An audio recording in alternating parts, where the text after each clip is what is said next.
이 시간에 하나님께서 우리에게 주신 말씀을 같이 한번 읽도록 하겠습니다. 하나님께서 우리에게 주시는 말씀은 마가복음 5장 24절에서 34절까지의 말씀입니다.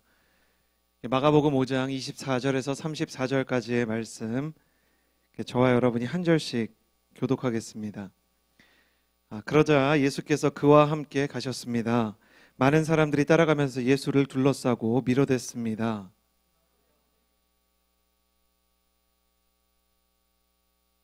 이 여인은 여러 의사들에게 치료를 받으며 고생도 많이 하고 재산도 다 잃었지만 병이 낫기는커녕 악화될 뿐이었습니다.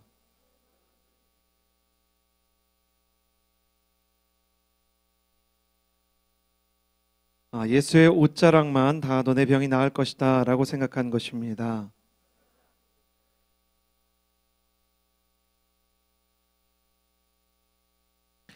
동시에 예수께서도 자신의 몸에서 능력이 나간 것을 알아차리셨습니다. 예수께서 사람들을 돌아보며 물으셨습니다. 누가 내 옷자락에 손을 대었느냐?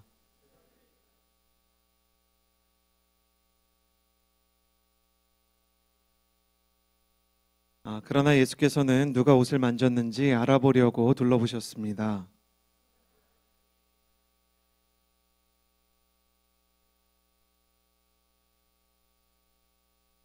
함께 읽겠습니다. 예수께서 여인에게 말씀하셨습니다. 딸아, 내 믿음이 너를 구원했다. 이제 안심하고 가거라. 그리고 병에서 해방돼 건강하여라. 아멘. CH630 예배에 오신 여러분, 주님의 이름으로 환영하고 축복합니다. 유튜브로 이 예배를 함께 들으시는 분들도요, 저녁 6시 반, 주일 저녁 6시 반에 해화역 1번 출구에서 가까운 동숭아트센터에 오시면요, 이 예배 가운데 하나님께서 허락하신 귀한 은혜를 함께 누릴 수 있습니다. 물론 집에서 CH630으로 예배를 드리시는 분들에게도 은혜가 있으리라 생각하지만, 함께 모여서 모이기에 힘쓰는 자들에게 은혜를 허락하시는 주님을 기대하는 마음으로 함께 하셨으면 좋겠습니다. 가슴에 손을 얹고 저를 따라해 주시겠어요? 하나님은 나를 사랑하십니다. 나는 그 사랑 안에 있습니다.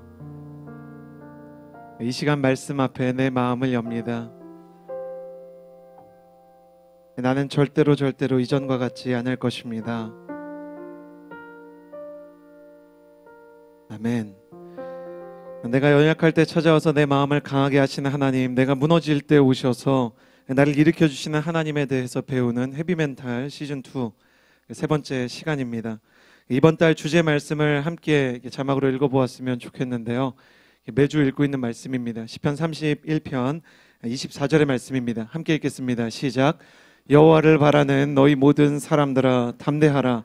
그분이 너희 마음을 강하게 하시리라. 아멘. 오늘은 우울함에 젖어가는 그대에게라는 주제로 우울증과 한 여인의 이야기를 함께 나누고자 합니다.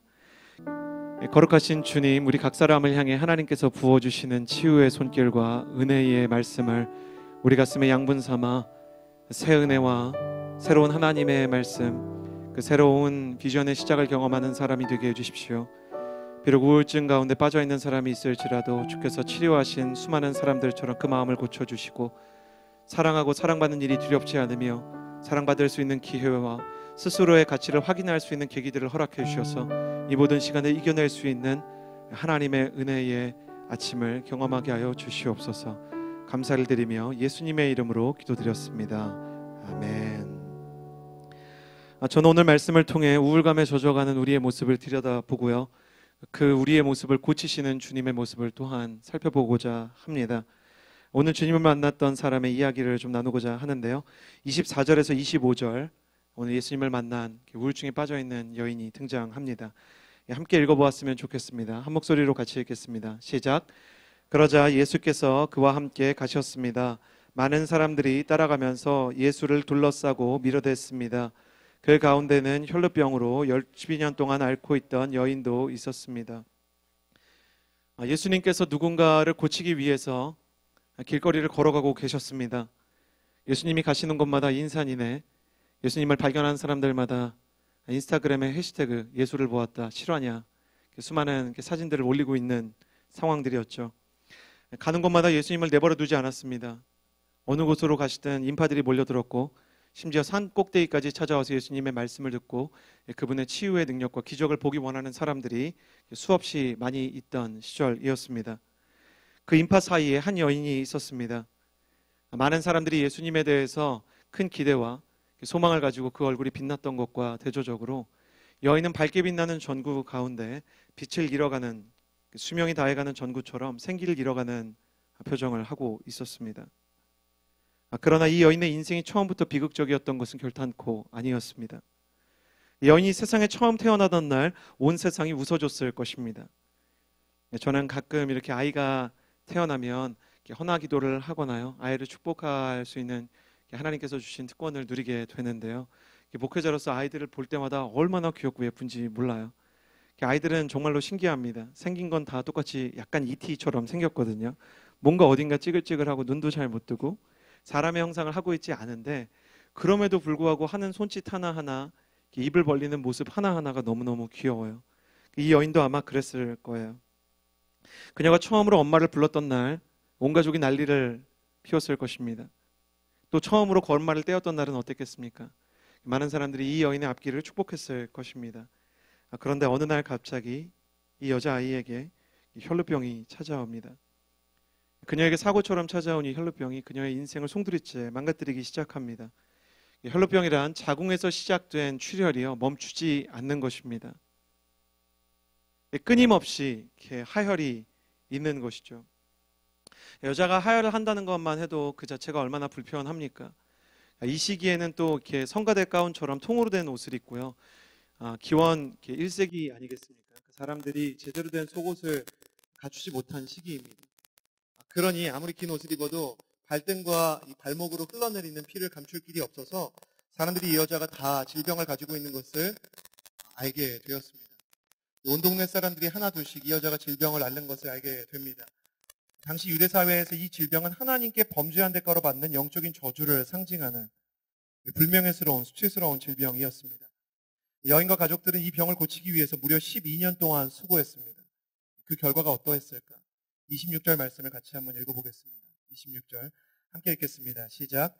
이 여인은 여러 의사들에게 치료를 받으며 고생도 많이 하고 재산도 다 잃었지만 병이 낫기는커녕 악화될 뿐이었습니다. 이 여인이 수도 없이 치료를 시도합니다. 처음에 병이 걸렸을 때는 나을 수 있으리라는 확신을 가졌을 것입니다. 건넌 마을에 가면 용한 의원이 있는데 그분이 혈루병을 많이 고쳤다고 하더라고요. 너도 가면 고칠 수 있을 거야. 야, 엄마가 보기에 심각한 거 아니야. 우리 딸 지금까지 얼마나 건강하게 살아왔니? 우리 너무 낙심하지 말자. 수도 없이 서로를 응원하면서 사랑하면서 가족과 이 여인 자신이 스스로를, 서로를 응원했을 것입니다. 그런 상태로 1년이 지납니다. 그런데 낫지 않습니다. 가족들은 지치지 않습니다. 2년이 지납니다. 낫지 않습니다. 그래도 가족들은 희망을 버리지 않습니다. 그런데 3년이 지납니다. 낫지 않습니다. 5년이 지납니다. 낫지 않습니다. 10년이 지납니다. 온 동네에 유명한 사람들뿐 아니라 전 이스라엘에서 이름이 난 명의 허준 허타와 같은 사람들, 전설 속에 존재하는 것 같은 사람들을 아무리 찾아봐도 병에 차도가 있긴커녕 병원비를 지출하는 액수가 점점 커지고 병은 차도가 있기는커녕 점점 더 악화될 뿐이었습니다. 여인의 육신만 악화된 게 아니었습니다. 12년 동안 병이 진행되는 동안 가족들의 마음도 지치기 시작합니다. 그리고 여인도 그가 원래 가지고 있던 소망들을 하나하나 잃어버리기 시작하는 것입니다. 여러분, 지난주에 헤비멘탈에서 나눈 것처럼 인간은 시간과의 싸움에서 절대적인 약자입니다. 기억하십시오. 절망의 무게가 소망을 무너뜨리는 것이 아니라 절망을 겪어온 시간이 소망을 쓰러뜨립니다. 그리고 절망이 소망을 무너뜨린 그 자리에 절망만 자리 잡는 것이 아니라 우울증이 찾아오기 시작합니다. 우울증이 무엇입니까? 수많은 정의가 있지만 한 문장으로 줄인 한 정신과 의사의 정의를 보면서 일리 있다 생각했습니다. 우울은 지나가지 않는 슬픔입니다. 사람들이요, 잠시 잠깐 찾아오는 슬픔을 경험합니다.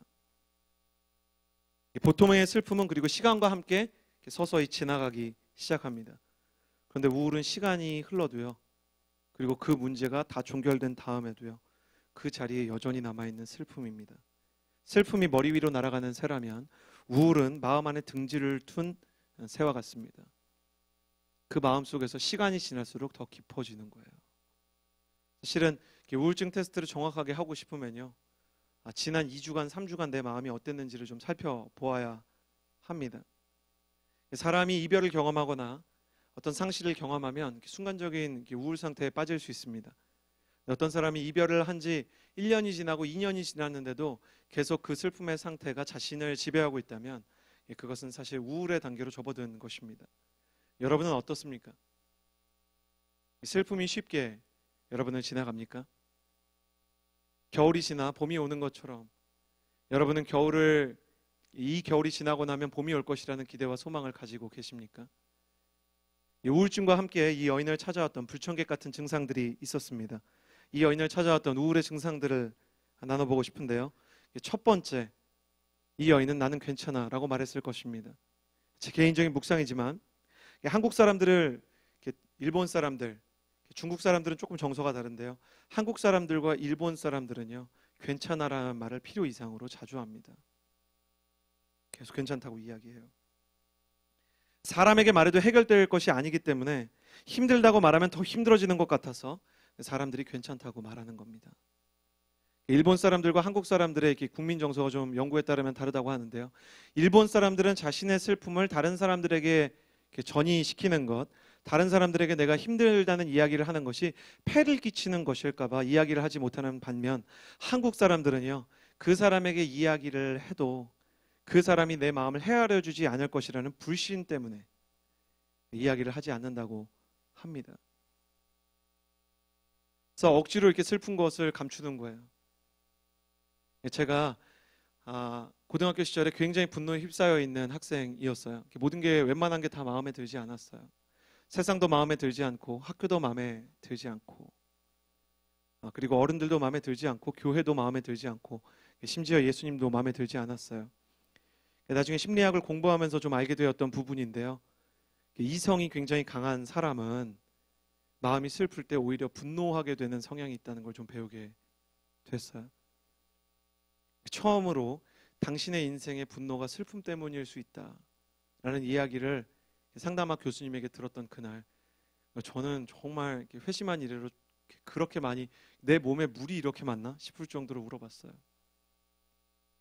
여러분, 어떤 사람은 정말 지나가지 않는 우울 대신 지나가지 않는 분노를 품고 삽니다. 분노의 근원이 매우 사소한 것이라서 정상적으로 화를 내는 범위를 넘어섰는데도 불구하고 자기 자신이 비정상이라는 걸 인정하지 않으려고 해요. 그러면 어떻게 되는지 아세요? 표정이 굳어요. 표정이 굳어요. 여러분, 중학생을 상대로 설교해 보셨어요? 설교해 봤을 리가 없군요. 중학생을 상대로 이야기를 좀 해보셨어요? 강연해 보셨어요? 이런 표현이 좀 강하지만 중학교 표정은요, 정말 강팍한 표정입니다. 기본 표정이 굉장히 이렇게 어그레시브해요.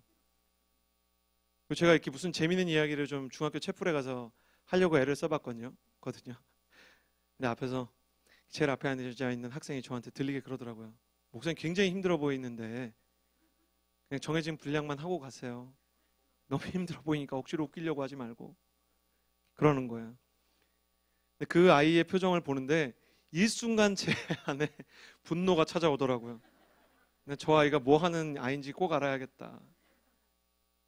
그런데 기도를 하는데 주님 알게 해주셨어요. 중학교 때 너 얼굴이 꼭 저랬다.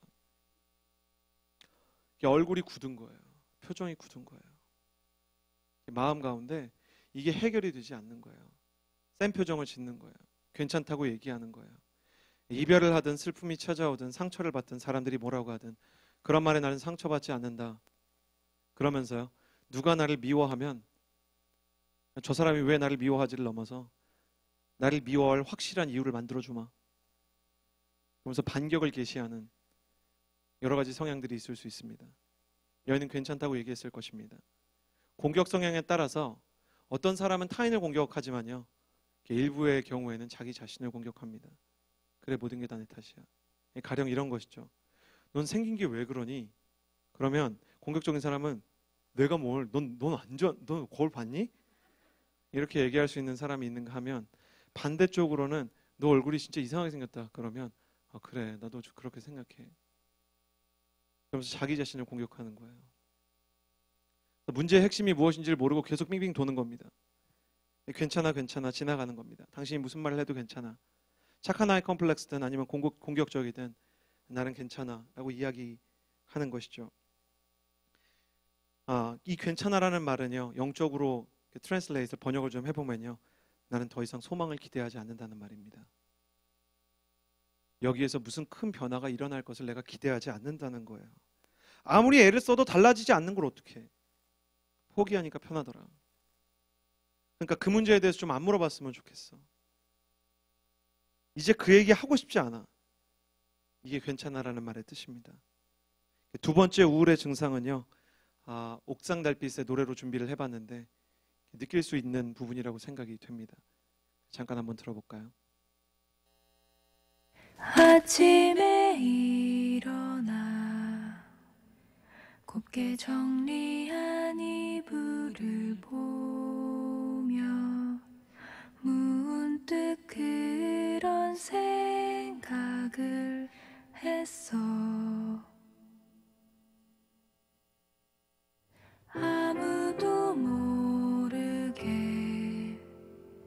그런 생각을 했었어. 누구나 한 번쯤 해봤을 그런 생각을. 내가 사라졌으면, 내가 사라진다면 처음부터 이 자리에 없었던 듯이 오늘도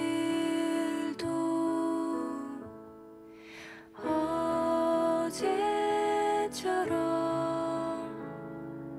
열심히는 살고 있어. 이렇게 살다 보면 내가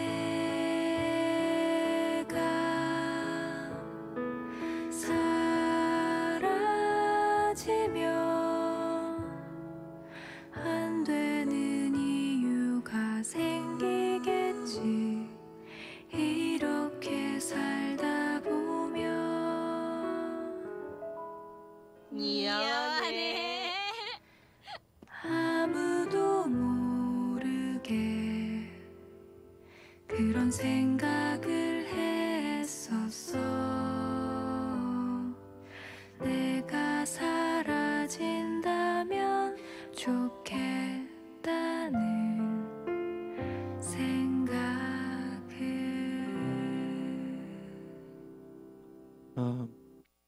한 영화와 함께 이렇게 콜라보레이션으로 만든 영상인데요. 내가 사라졌으면 좋겠다. 여인이 그런 생각을 했습니다. 내가 사라진다면 우리 가족이 이렇게 고생하지 않아도 될 텐데, 내가 사라지면 내 주변 사람들뿐 아니라 나도 좀 평안해질 텐데. 터널 비전이죠. 터널 효과라고 얘기합니다. 사라져 버리는 것이, 스스로가 스스로를 죽이는 것이 자신의 인생에서 너무나 현실적인 대안으로 느껴지는 거예요. 이 힘겨운 인생을 이겨낼 방법은 그것밖에 없지 않겠나. 사람들을 만나는 것도 너무 힘겹게 느껴지고, 망가진 내 모습을, 내 이야기를 누군가에게 보여주는 것도 너무 부담스럽기 때문에 그냥 사라져버리고 싶은 것입니다. 이 여인은 창살 없는 감옥에 갇혀 있는 거예요. 보이지 않는 사람들의 압력 속에, 그러나 너무나도 선명하게 느껴지는 사람들의 비난과 질시 속에, 그 무엇보다 자신 때문에 고생하는, 사랑하는 사람들, 그리고 자기 자신의 문제 때문에 인생이 무엇이든 제대로 되는 일이 없다는 생각 때문에 마음이 너무나 망가져 있는 것이죠. 음식을 먹어도 맛이 없고 계절의 변화를 보아도 멋이 없는 삶, 변화를 위해서 아무런 시도도 할 수 없는 것이 그녀의 인생이었습니다. 그런데 억지로 괜찮다고 이야기하면서 소망을 포기하고 내가 사라지는 것만이 소망이라고 생각했던 이 여인을 예수님께서 고쳐주셨어요. 실은 그녀의 외부 세계에서 시작된 질병이 그녀의 내면 세계까지 완전히 허물어 버렸는데도 불구하고 이 여인의 질병만 나은 것이 아니라 이 여인의 내면 세계까지 완전히 고쳐진 거예요. 도대체 어떻게 이런 일이 있을 수 있을까? 도대체 어떻게 이런 일들이 우리의 인생에 찾아올 수 있을까? 오늘 말씀은 그 해답의 실마리를 우리에게 제시해 줍니다. 여인은 굉장히 우울한 사람이었지만 예수님께서 후에 이렇게 이야기를 하셨습니다. 예수께서 그의 병을 고쳐주신 이후에 딸아, 내 믿음이 너를 구원했다라고 말씀하셨어요. 그리고 그 믿음이 무엇인지를 첫 번째, 두 번째, 세 번째 산문 형식으로 정리해 주지 않으셨지만 이 여인의 모습 속에서 이 여인이 예수님을 만나서 그 우울증과 질병까지 고쳐졌던 믿음의 실체를 보게 됩니다. 우리는 오늘 말씀을 통해서 이 여인의 믿음의 실체가 무엇인지 세 가지를 살펴보게 될 것입니다.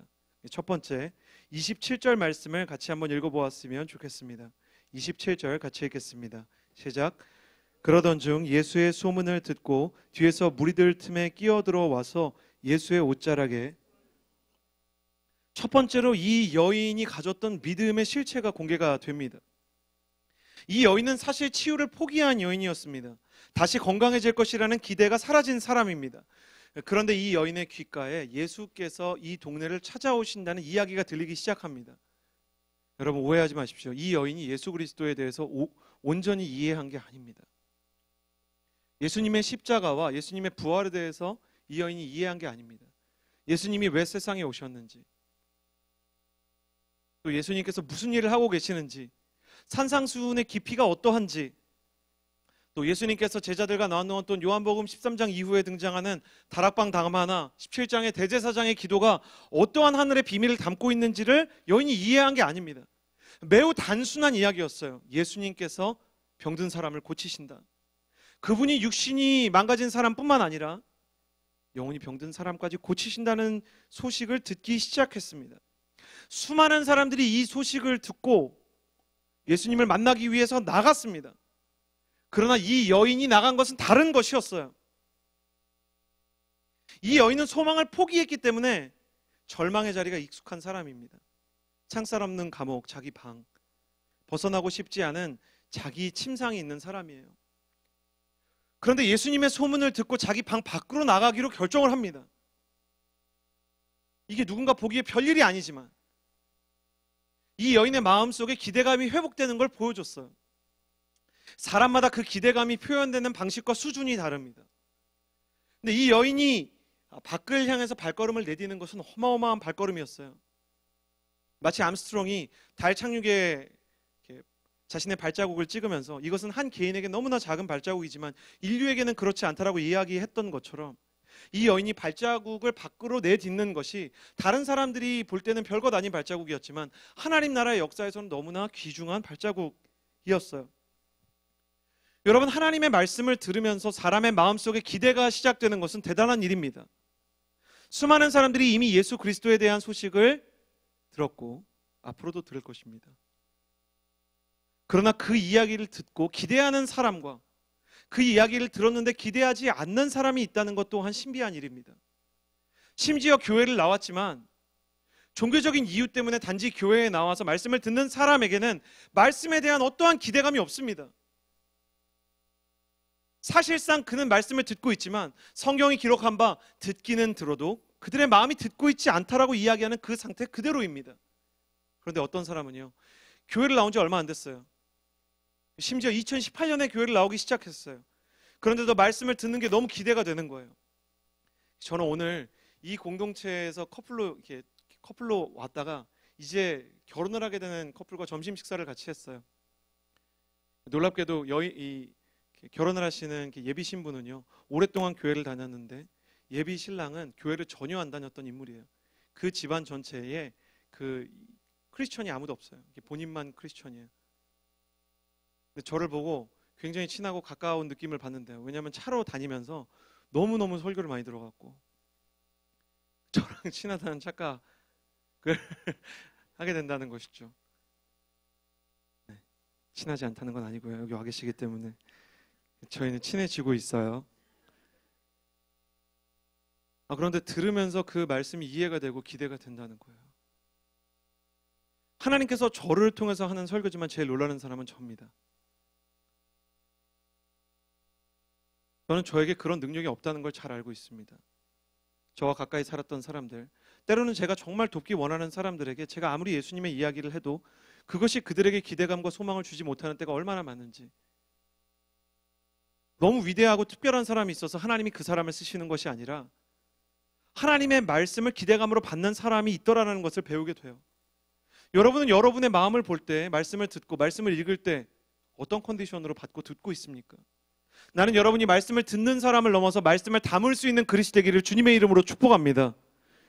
말씀을 듣고 말씀을 읽을 때 흥분되고 그 말씀을 향한 기대가 있고, 말씀으로 세상을 창조하신 하나님, 말씀으로 세상을 운행하시는 하나님께서 지금 그 능력의 말씀을 내게 주고 계시다는 믿음이 여러분의 마음에 찾아왔으면 좋겠어요.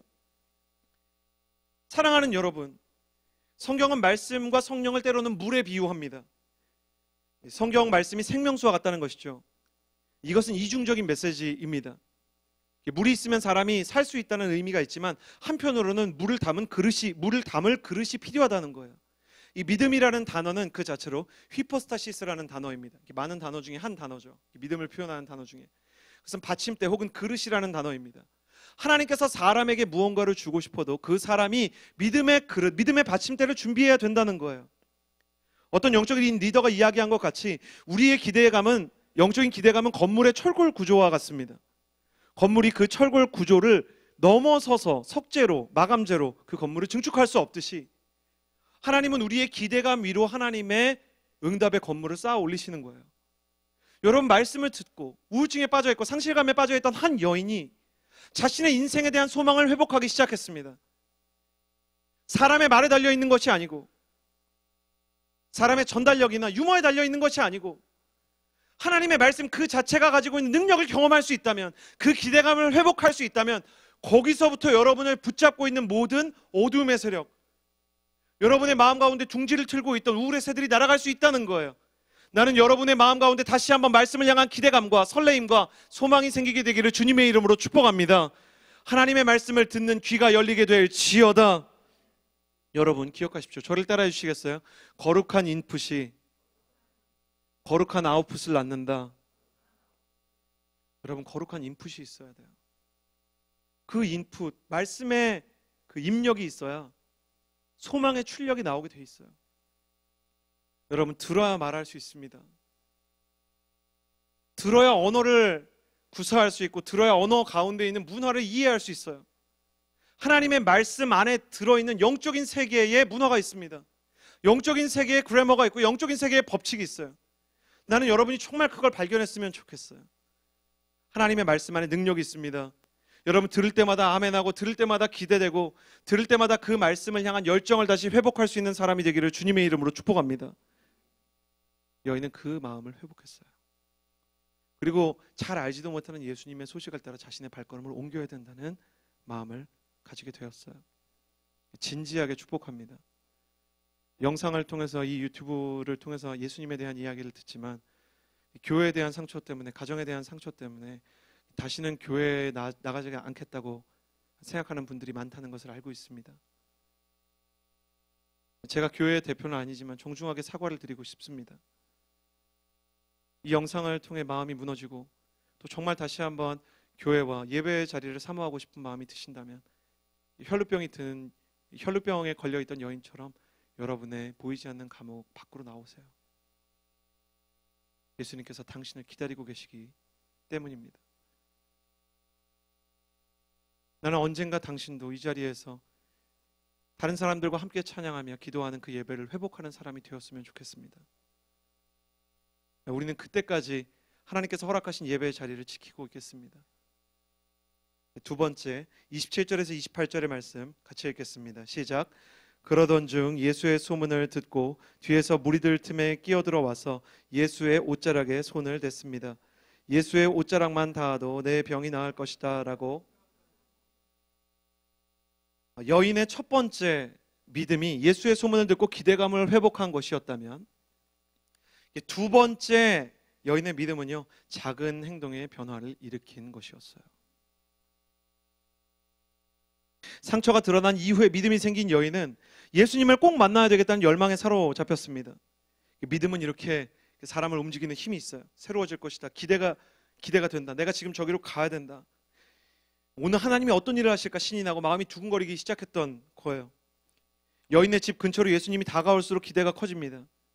여인이 그분의 옷에 내 손가락이 닿으면 나을 것이라는 믿음이 생기기 시작합니다. 그래서 수많은 사람을 뚫고 예수님의 옷에 결국 손가락을 댔어요. 이게 결코 쉽지 않은 일이었습니다. 인천공항에 이민호 씨가 나타났어요. 근데 중국 사람들이 상소속자들의 그 이민호 씨라는 걸 대번에 알아보더라고요. 인천공항에 그날 쳐놨던 펜스를 다 무너뜨리고 이민호 씨를 향해서 몰려드는 거예요. 정말 예수님을 보는 것 같았어요. 무리가 둘러싸더라고요. 에워싸 밀더라고요.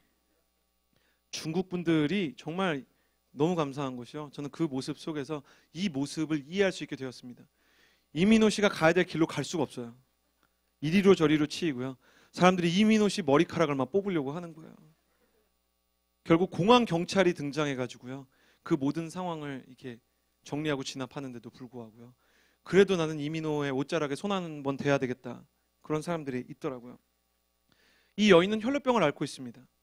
그리고 사라졌으면 좋겠다고 생각하는 대인기피증을 앓고 있습니다. 사람들이 누구보다 두려운 사람입니다. 여러분, 우울증의 증상 중에 하나는요, 이런저런 핑계로 사람들과 잡아놨던 약속을 취소하는 거예요. 실은 나가는 것이 너무 부담스러운 거예요. 에너지가 너무 소진돼서 그 사람에게 망가진 내 모습을 보여주기 싫거나, 그도 아니면 아예 사람을 만나지 않고 그냥 혼자 있고 싶은 거예요. 아무도 없는 그 방에 혼자 앉아서 시간을 보내고 싶은 거죠. 여인은 그것을 넘어서기 시작했습니다. 쉽지 않은 일이었죠. 그러나 표면적으로 볼 땐 그렇게 대단한 일도 아니었습니다. 사람들은 그 여인이 도대체 무슨 일을 하고 있는지 이해하지 못했을 겁니다. 그러나 여인은 그 모습을 보고 이 여인의 믿음을 굉장히 칭찬하셨어요. 왜냐하면 그것이 우울증에 시달리던 여인의 최선임을 알고 계셨기 때문입니다. 여러분, 이것을 이해하기 위해서 두 번째 영상을 준비했는데요, 도미노 리액션이라는 영상입니다. 가로 1mm, 세로 5mm의 도미노가요, 도대체 얼만큼 영향력을 발휘할 수 있는지 영상을 통해서 한번 만나보았으면 좋겠습니다. Playing with dominoes. But what you may not know is that a domino can knock over another domino which is about 1.5 times larger. So what I have here is a chain of dominoes. Each one is 1.5 times larger than the previous one. And the smallest domino is about 5 millimeters high and 1 millimeter thick. And I will carefully place it.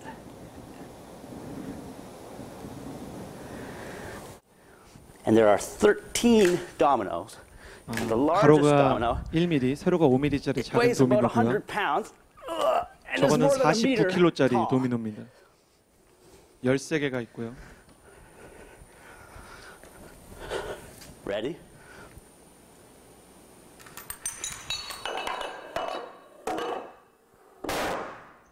Boom. That was 13 dominoes. If I had 29 dominoes, 아마 the last 29개 domino 도미노가 would be as 있었다면 tall as the Empire State Building. 마지막에 넘어진 도미노는 엠파이어 스테이트 빌딩이었을 겁니다. 도미노 체인 리액션이라는 이 영상이요, 믿음에 대해서 굉장히 중요한 걸 보여줍니다. 예수님은 믿음을 겨자씨에 비유하셨어요. 아무리 울창한 나무라고 하더라도, 심지어 숲이라고 하더라도 작은 씨앗에서 시작되기 때문이에요. 여러분, 저를 따라 주시겠어요? 믿음의 세계에는 비약이 없다. 믿음의 세계에는 비약이 없어요. 왕도가 없어요. 큰 도약이 있는 것 같지만 중요한 계기가 있을 뿐, 우리의 믿음과 성령의 열매는요, 열매라고 비유가 된 것처럼 서서히 맺혀가는 것입니다. 우리는 때로 부족한 우리의 믿음을 보면서 굉장히 많이 낙심하고 좌절해요. 이 정도 믿음을 가지고 무슨 일이 일어나겠느냐. 그러나 인간은 믿음의 크기를 보지만 예수님은 믿음의 최선을 보십니다. 우리가 집중하는 건 절대평가예요. 그래서 내가 저 사람의 믿음보다 크냐 적으냐, 내가 가지고 있는 믿음의 수준이 어느 정도 수준이냐, 이런 거에 관심이 있어요. 근데 주님이 볼 땐 그 사람이 할 수 있는 최선이냐, 이게 중요한 거예요. 주님은 여인의 매우 작은 행동 속에서 그 여인의 최선의 믿음을 보셨어요. 예수님은 각 사람의 한계를 이해하고 계시기 때문에 우리의 최선이 어느 정도 수준인지도 정확히 알고 계세요. 어떤 사람은 이 주일날 교회에 나오는 것 자체가 최선일 수 있어요. 그런 분들 격려합니다. 오늘 꼭 기도 시간에 유창하게 기도하지 못해도 괜찮아요. 주님이 이해하세요. 어떤 분은 유튜브를 방에서 보는 게 최선일 수 있어요. 어떤 사람은 전날 완전히 술을 마셔가지고 숙취한 상태로 올 수도 있어요. 혹은 이전에 술을 마신 채로 온 사람이 있어요. 저희 리더십 중에도 술 취한 채로 왔다가 은혜 받고 리더십이 된 사람도 있습니다. 그래서 뭐가 좋았냐고, 어떻게 교회를 오게 됐냐고 서로 이렇게 얘기하는 시간이 있었는데, 술 취한 채로 와도 된다는 이야기를 듣고 내 얘기구나 하고 그 다음 주에도 온 거예요. 누군지 알아도 티를 내지 말아주세요. 하나님은 완벽한 믿음을 기대하시는 게 아니에요. 그가 할 수 있는 작은 변화의 믿음을 기대하세요. 우리가 하나님을 위해서 약간의 변화를 감내하는 걸 하나님이 굉장히 중요하게 보세요. 제가 우울증에 대해서 연구를 하고 또 우울증에 대해서 공부하는 분들에게 천편일률적으로 우울증의 치료를 적용할 수는 없다라는 이야기를 들으면서도요, 그러나 공통된 몇 가지 키가 있다. 그 중에 굉장히 중요한 게 뭐였냐면 통제할 수 있는 작은 일을 격려해 주는 거. 그래서 의사들이 어떤 그 스테이지를 넘어서면요, 그냥 간단한 거를 시킨답니다. 가령 문 밖으로 나와보는 거, 햇살을 직접 맞아보는 거, 공원에 10분 앉아있는 거. 그게 뭐 대단합니까? 사람이라면 다 할 수 있는 일 아니겠어요? 그런데 그 사람에겐 그게 너무나 큰 결단일 수 있어요. 그 행동도 너무 중요한데요, 그 행동보다 더 중요한 게 있다고 얘기하시더라고요. 그게 뭔지 아세요? 우울증에 걸렸을 때 그 작은 변화를 캐치하고 정말 아낌없이 격려해 줘야 된다는 거예요. 여러분, 본인이 우울증에 시달리고 있지 않더라도 주변에 있는 사람이 우울증 가운데 빠져 있다면 작은 변화를 캐치해서 격려해 주셔야 돼요. 주님이 지금 그 일을 하고 계세요. 네가 충분한 믿음을 보여줬다. 여기 수많은 사람이 나를 에워싸서 밀고, 여기 수많은 사람이 나를 만나고자 밤새 기다렸지만 오늘 제대로 나를 만난 사람은 너다. 왜냐하면 너 안에 최선의 믿음이 있었기 때문이다. 이 여인이 뭐라고 했을까? 저는 이렇게 말했을 것 같아요. 예수님 그냥 손가락 된 겁니다. 손가락. 그러나 예수님은 그 손가락의 의미를 하시는 거예요. 주님은 당신을 이해하고 계세요. 주님은 당신의 최선을 믿어주세요.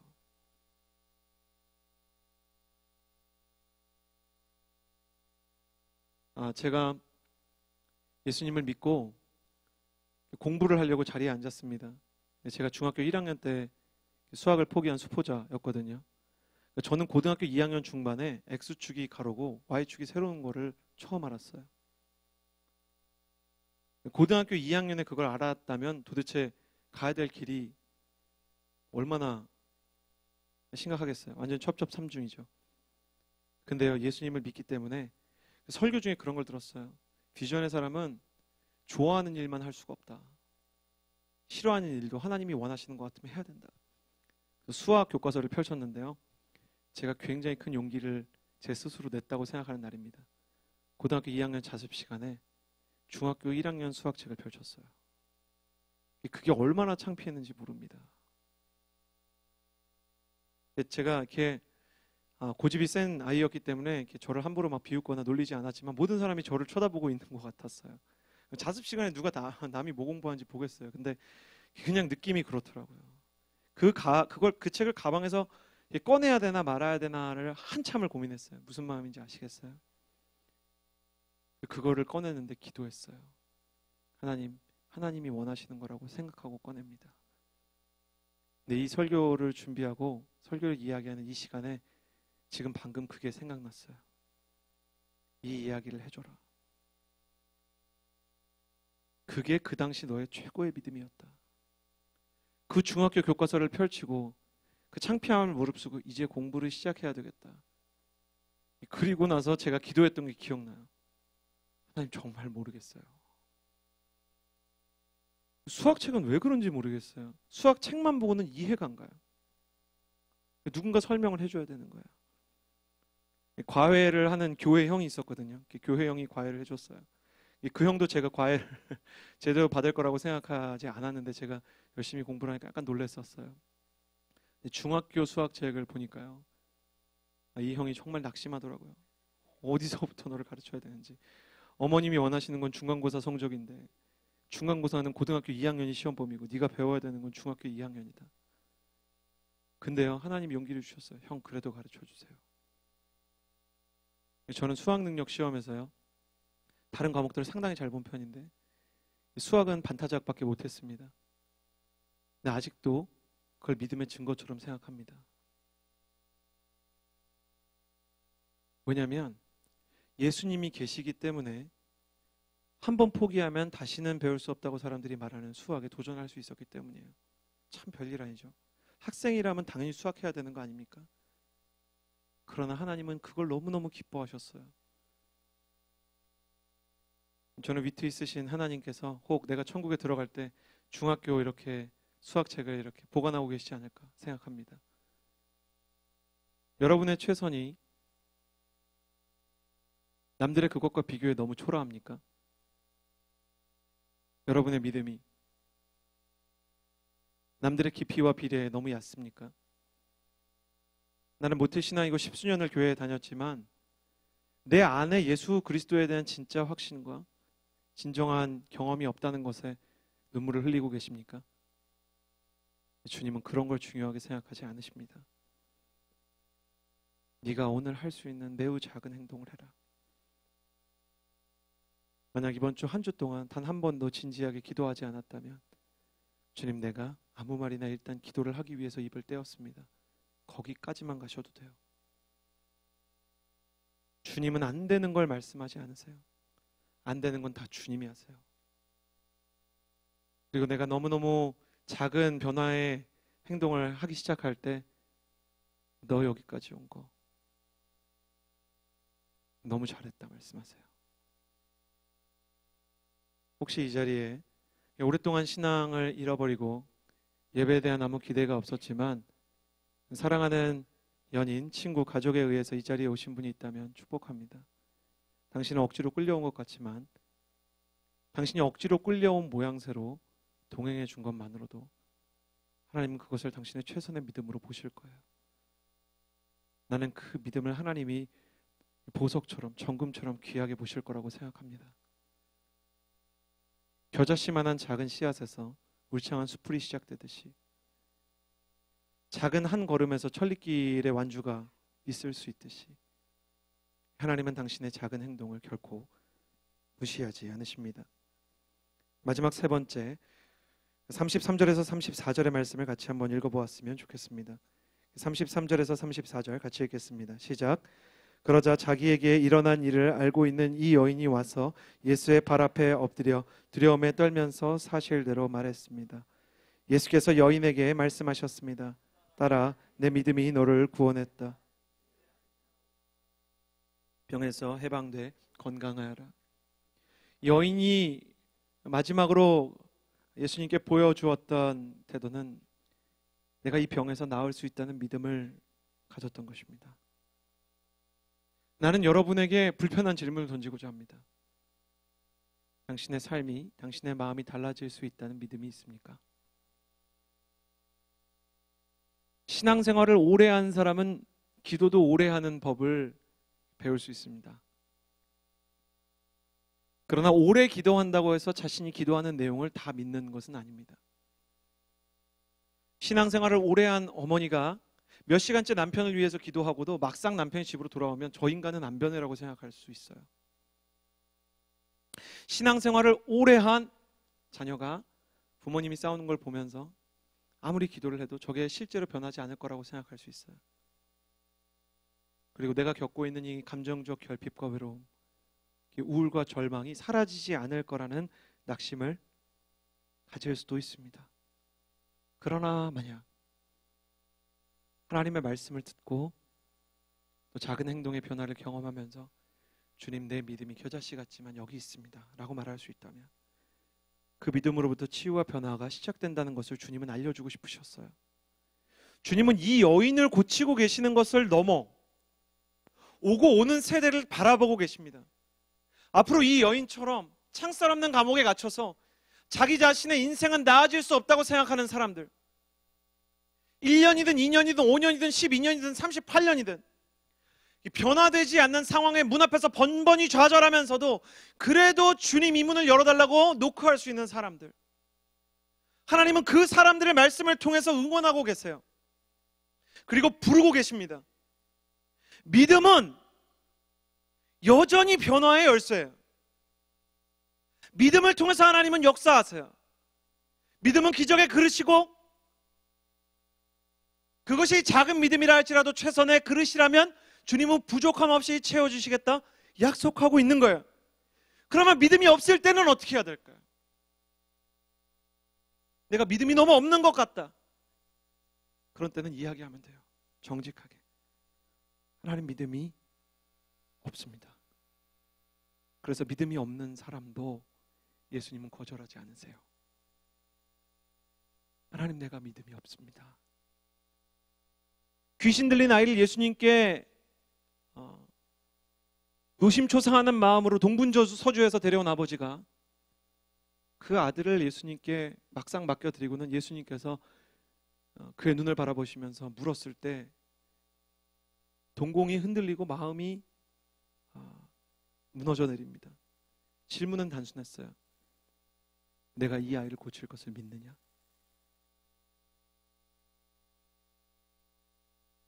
근데 가만히 자기를 보니까 믿음이 없는 거예요. 왜냐면 이 아이가 오랫동안 이 안 좋은 상태에 있었단 말이죠. 믿느냐 물어보시는 거예요. 그러니까 이 아버지가 정직하게 기도를 해요. 정직은 기도의 세계의 최선의 전략입니다. 그 아버지가 뭐라고 기도를 했냐면, 주여 내가 믿나이다. 원어로는 믿기 원합니다. 그러나 나의 믿음을 도와주십시오. 그래요. 내가 믿기 원하는데 믿어지지는 않습니다. 그러니까 내 믿음을 좀 도와주십시오. 그날 이 아버지는 믿음이 없었지만 믿음을 달라는 기도를 하게 되었어요. 수많은 사람이 그날 예수님을 믿었어요. 그러나 치유되지 않았습니다. 수많은 사람이 예수님의 옷자락을 붙잡았어요. 그러나 치유된 사람은 이 여인 한 명뿐이었어요. 왜냐하면 다른 사람들은 예수님에 대해서 흥분하고 자기가 믿는다고 생각했지만 진짜 믿음을 찾아볼 수 없었기 때문에. 더 비극적인 것은 진짜 믿음이 없는 자신의 상태를 정직하게 바라보지도 못하고 있었기 때문에. 여러분, 믿음이 없다는 것을 발견하는 것은 꼭 절망적이고 나쁜 일이 아닙니다. 결핍은 언제나 발명의 어머니였고 실패는 언제나 성공의 어머니가 되는 법이죠. 정직하기만 하다면, 내 수준에 대해서 착각하지 않는다면, 하나님, 내가 정말 믿기를 원하는데 너무 오랫동안 내 안에 자리 잡은 지나가지 않는 슬픔의 자리, 이 우울의 역사, 이 무기력, 이 무정함, 내 안에 있는 의심이 둥지를 튼 새처럼 날아가 버리질 않고 내 마음속에 살고 있지만, 주님이 원하시면 내가 믿음으로 이 모든 상황을 이겨낼 수 있다는 것을 내가 받아들이고 싶습니다. 내가 믿기를 원합니다. 나의 믿음 없는 것을 도와주십시오 라고 기도하세요. 여인의 믿음은 처음부터 얘기했듯이 대단하거나 거창한 것이 아니었습니다. 그러나 주님은 그것을 위대한 믿음으로 보셨습니다. 나는 여러분의 정서적인 우울증의 겨울, 얼어붙은 마음이 언젠가 녹아내리고 예수 그리스도의 말씀으로 인해, 그 봄바람으로 인해 그 모든 겨울이 흔적도 없이 사라질 것을 축복하며 믿음으로 바라봅니다. 나는 여러분과 저의, 우리 모두의 작은 믿음이 조금씩 한 걸음 한 걸음을 더하여 주님이 원하시는 수준에 다다르는 것을 봅니다. 낙심하거나 좌절하거나 스스로를 미워하지 마십시오. 주님은 우리가 가장 연약할 때도 우리와 함께 계십니다. 제가 겨울이 갈 때쯤 늘 하나님 앞에 마음을 잡기 위해 부르는 노래가 있는데요. 오늘은 여러분과 함께 이 노래를 이 말씀 마지막에 나누고 싶습니다.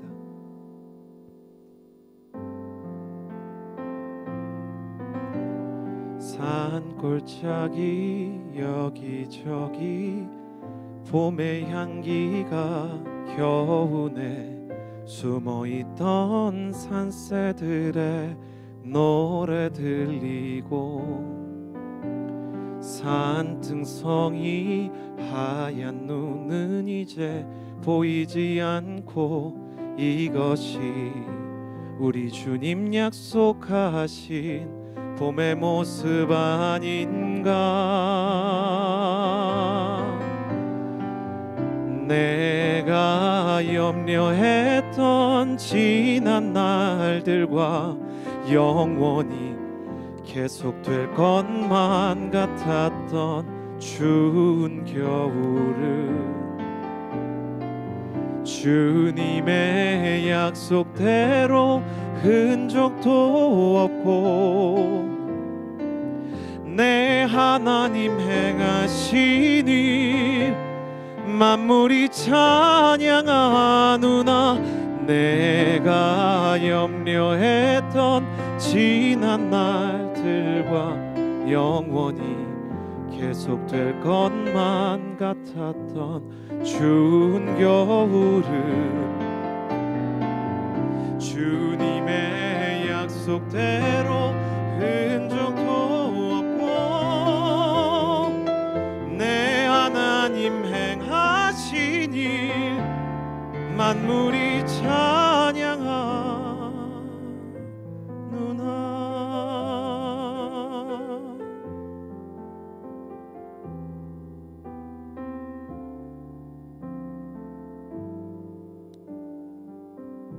사랑하는 여러분,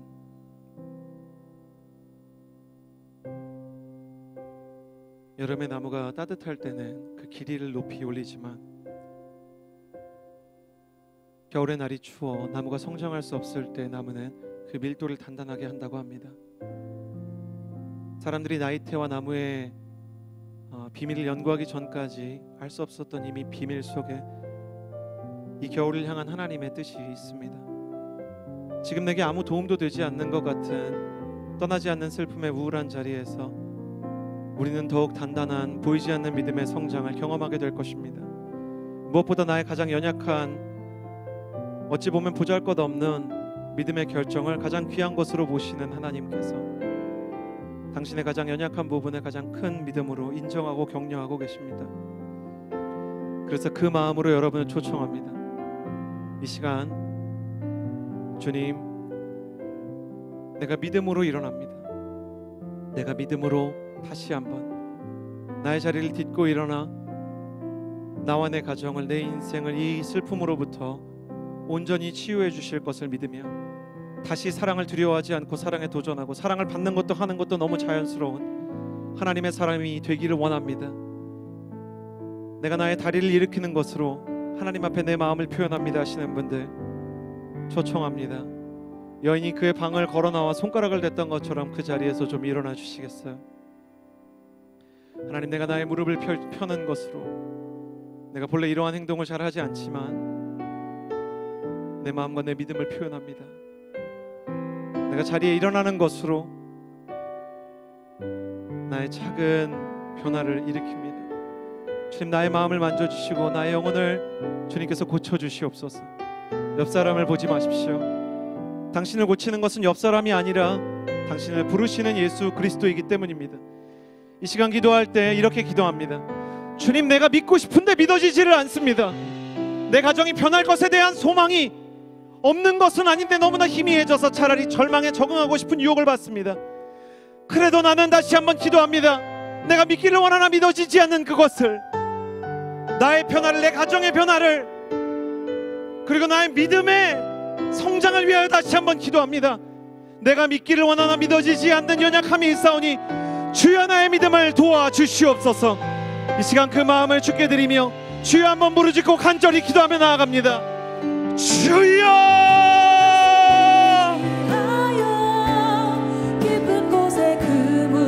하나님 아버지, 오늘 그가 놀라운 일을 이루시네. 내가 온 마음을 다해 온 힘을 다해 주의 말씀을 다시 한번 소망을 펼치기를 원하지만 믿음으로 그 다시 한번 기대했다가 다시 한번 실망에 늪으로 빠질까봐, 믿는 자에게 다시 한번 나의 기대가 나의 소망이 실망으로 바뀔까봐 두려워하고 낙심하는 상처에 길들여진 마음들이 있습니다. 학습된 무기력, 학습된 절망, 떠나지 않는 슬픔 때문에 내 마음을 들여다보는 것이 두렵고, 내가 믿음이 있는 것처럼 착각했다가 내 내면 세계를 들여다보는 것이 나를 너무나 두렵게 한다는 것을 주님 앞에 고백합니다. 하나님 아버지, 도와주시옵소서. 하나님 아버지, 이 시간 정말 우리의 믿음이 하나님 앞에 최선이 될 수 있도록 성령 하나님께서 우리의 마음을 만져주시기를 소원하며 나아갑니다. 하나님, 우리는 믿음의 크기가 아니라 믿음의 태도가 기적을 만드는 것을 압니다. 말씀 가운데 주님께서 우리를 격려하고 계십니다. 나를 향한 하나님의 응원, 나를 향한 하나님의 응원, 그 격려, 그 사랑을 경험하게 하여 주시옵소서. 사랑하는 딸아, 여기까지 자랐다. 사랑하는 아들아, 네가 여기까지 온 것을 내가 인정한다. 신실하신 하나님 아버지, 이름 부어주시옵소서.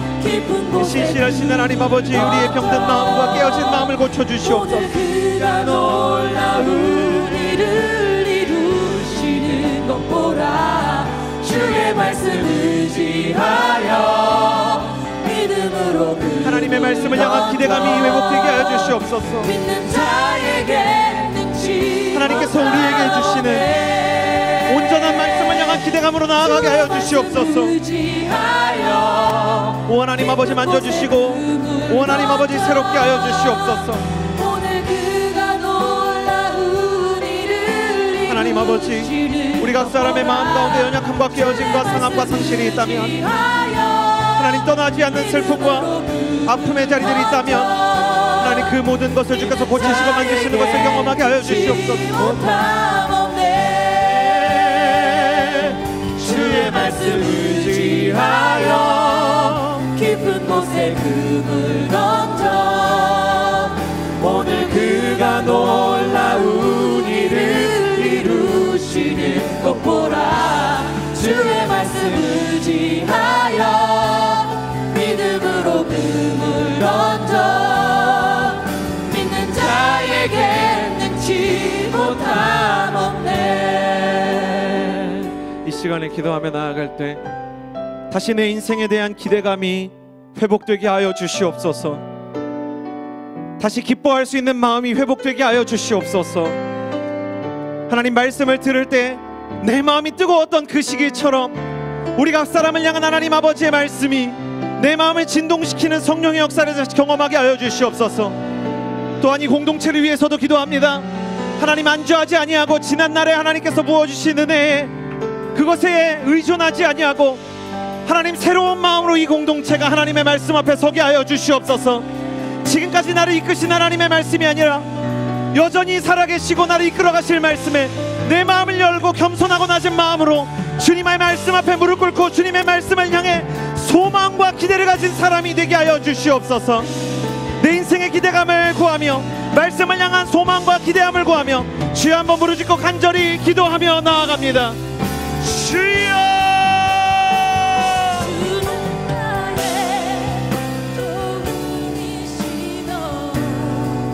신실하신 하나님 아버지, 한 사람 한 사람을 향한 하나님 아버지의 은혜와 한 사람 한 사람을 향한 하나님 아버지의 말씀이 다시 한번 기대감으로 다가오게 하여 주시옵소서. 믿음으로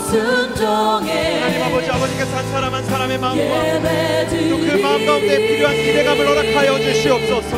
주님께서 하나님 아버지 한 사람 한 사람을 향한 하나님 아버지의 마음과 하나님이 우리를 향해서 가지고 계신 그 기대감과 같은 기대감 하나님 내 마음에 있게 하여 주시옵소서.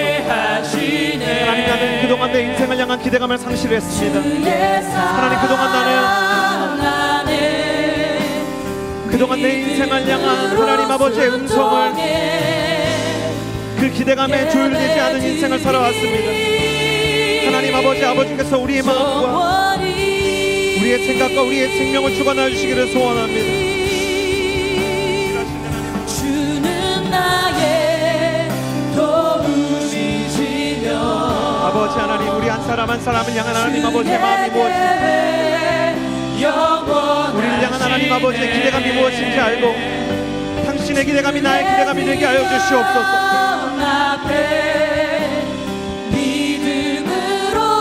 진실하신 하나님 아버지 우리 한 사람 한 사람의 마음을 주께서 주관하여 주시옵소서. 주님께서 날 이끄시며 하나님의 마음을 어떻게 생각해 주가 항상 함께 하시네. 주의 우리를 당신의 수준까지 이끌기를 원하시는 하나님 아버지 믿음으로 순종해 우리를 인도하여 주시옵소서. 영원히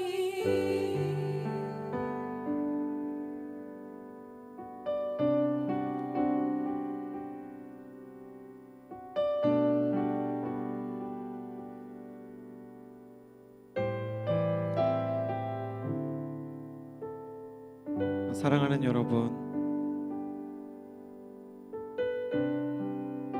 당신에게 하나님의 격려가 필요하다는 사실을 늘 잊어서는 안 됩니다. 하나님의 인정이 없이 이 어두움의 터널을 지나갈 수 없다는 것을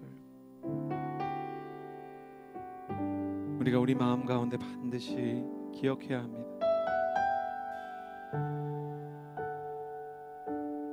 이 시간에 기도하며 나아갈 때에는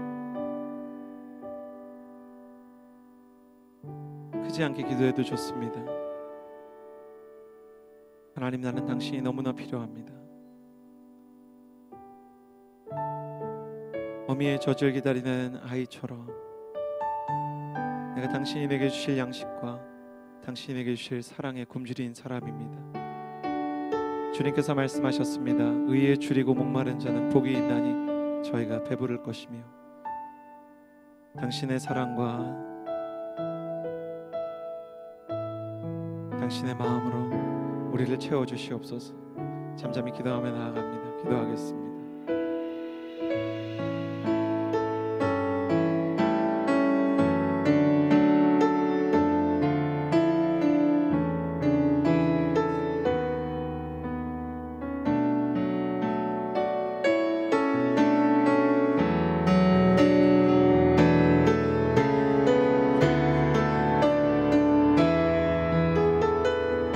하나님 아버지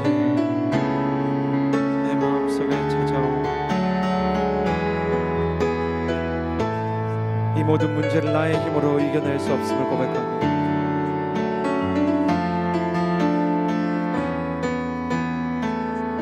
나의 미래 해결할 수 없습니다.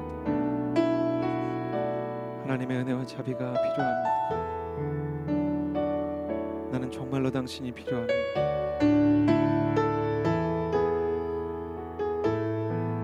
나의 힘으로 살아가는 것이 아니라 주님께서 내게 주는 힘으로 살아가기를 원합니다.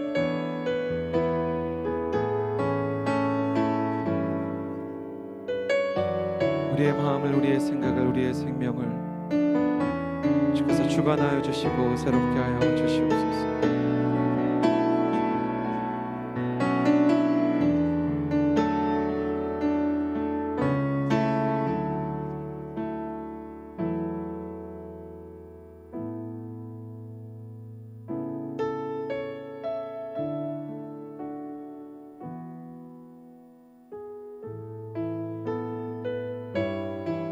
영원히 계속될 것 같던 겨울마저 끝내시고 우리 각 사람을 움직이시는 영혼의 보물 준비하시는 주님, 우리가 연약할 때 주님께서 가장 큰 하나님의 사랑과 은혜로 우리를 채워주시고 일으켜주시기를 소원합니다. 우리 중에 우울함이 심하여 스스로의 힘으로 일으킬 수 없는 자, 스스로의 힘으로 밖으로 나설 수 없는 자를 주께서 이끌어주시고 손가락 하나에도 당신의 모든 사랑과 격려로 반응하시는 예수 그리스도의 따뜻한 품을 경험하게 하여 주시옵소서. 우리 자신의 상태를 보고 낙심하거나 좌절하지 않고 다른 이와 견주어 나 자신을 혐오하지 않도록 주님, 우리의 영혼을 주께서 주관하여 주시옵소서. 우리는 우리를 고치실 주님 앞에 다시 한번 그 말씀에 기대하는 마음으로 나아갑니다. 우리의 손과 우리의 인생을 붙들어 주시옵소서. 이제는 우리 구주 예수 그리스도의 은혜와 하나님의 사랑과 성령의 교통하심이 가장 연약한 모습으로, 그러나 연약함 가운데 할 수 있는 작은 최선으로 주님께 나아가길 원하는 주의 모든 자녀들 위해 이제로부터 영원토록 함께하여 주시기를 간절히 축원하옵나이다. 아멘.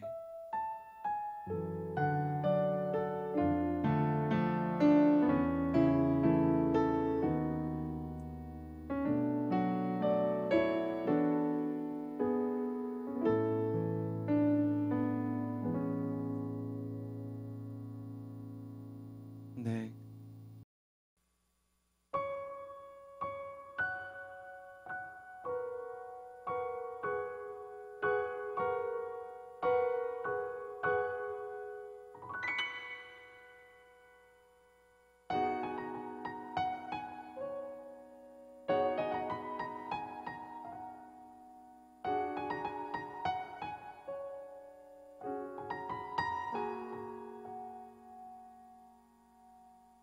뭐가 그리도 바쁠까 쉴 새 없이 움직이네 시간의 노예들처럼 조급한 발소리 뚜벅뚜벅이 아닌 뚜벅뚜벅뚜벅뚜벅뚜벅뚜벅 걸어가는 세상의 시간 속에 나까지 빠져드네. 원래 그랬던 것처럼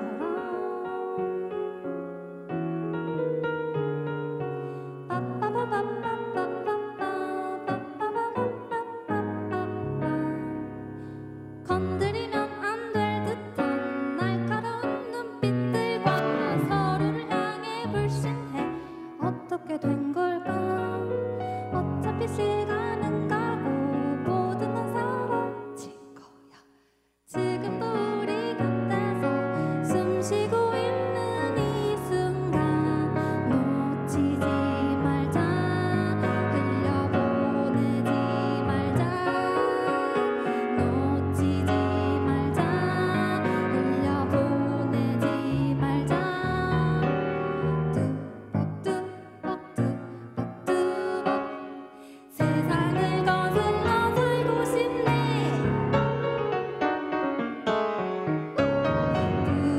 뚜벅뚜벅 이 안에 뚜벅뚜벅뚜벅뚜벅뚜벅 걸어가는 세상의 시간 속에 나까지 빠져드네. 뚜벅뚜벅이 아닌 뚜벅뚜벅뚜벅뚜벅뚜벅 걸어가는 세상의 시간 속에 나까지 빠져드네.